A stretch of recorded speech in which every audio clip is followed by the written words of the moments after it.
बिस्मिल्लाहिर्रहमानिर्रहीम अल्हम्दुलिल्लाहि रब्बिल आलमीन वस्सलातु वस्सलामु अला सय्यिदिल अंबिया'i वल मुरसलीन व अला आलिहि व अस्हाबिहि अजमाइन अम्मा बाद। बहुत सारे लोग ये भी पूछते हैं, सवाल करते हैं कि कोई ऐसा दम, कोई ऐसी दुआ कि जो जिस्म में दर्द हो रही हो तो वो दम करने से इंसान के जिस्म की दर्द ख़त्म हो जाए।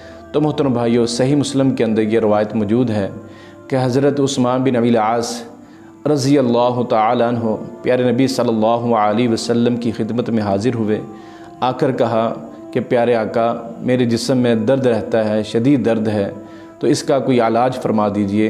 तो रसूलुल्लाह सल्लल्लाहु अलैहि वसल्लम ने फरमाया कि आप इस तरह बिस्मिल्लाह 3 दफ़ा पढ़ें और फिर ये दुआ पढ़ें। मैं आपको तरीका बतलाता हूँ, अल्लाह अमल की तौफीक अता फरमाए। मिसाल के तौर पर किसी के सर में दर्द है तो ऐसे अपने सर पर यह हाथ रखे और 3 दफ़ा बिस्मिल्लाह पढ़े। बिस्मिल्लाह पढ़ना भी काफ़ी है, अगर बिस्मिल्लाहिर्रहमानिर्रहीम पढ़ ले तो ये भी अफजल लगता है, क्योंकि अल्लाह की सिफ़ात इसके अंदर जमा हो जाती हैं। तो 3 दफ़ा बिस्मिल्लाहिर्रहमानिर्रहीम पढ़े, उसके बाद 7 मरतबा ये दुआ पढ़े, आऊज़ु बिल्लाहि व कुदरतिही मिन शर्रि मा अजिद व हादिर। ये 7 मरतबा दुआ पढ़ के दम कर ले। तो मेरे सामने एक मेरा दोस्त था, तो वो कुवैत से वापस आया अपने इलाज की खातिर। कह रहा था कि मेरे मोहरे वो हिल चुके हैं, दर्द बड़ा शदीद है।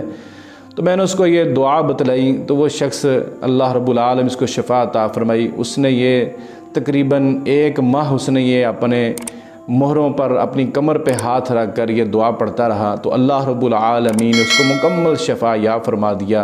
अल्लाह ने उसको सेहत व आफ़ियत वाली ज़िंदगी अता फरमाई। अल्लाह रब्बुल आलमीन हमें भी हर बीमारी से महफूज फरमाए। अल्लाह हमारा हामी व नासिर हो। वमा तौफ़ीक़ी इल्ला बिल्लाह।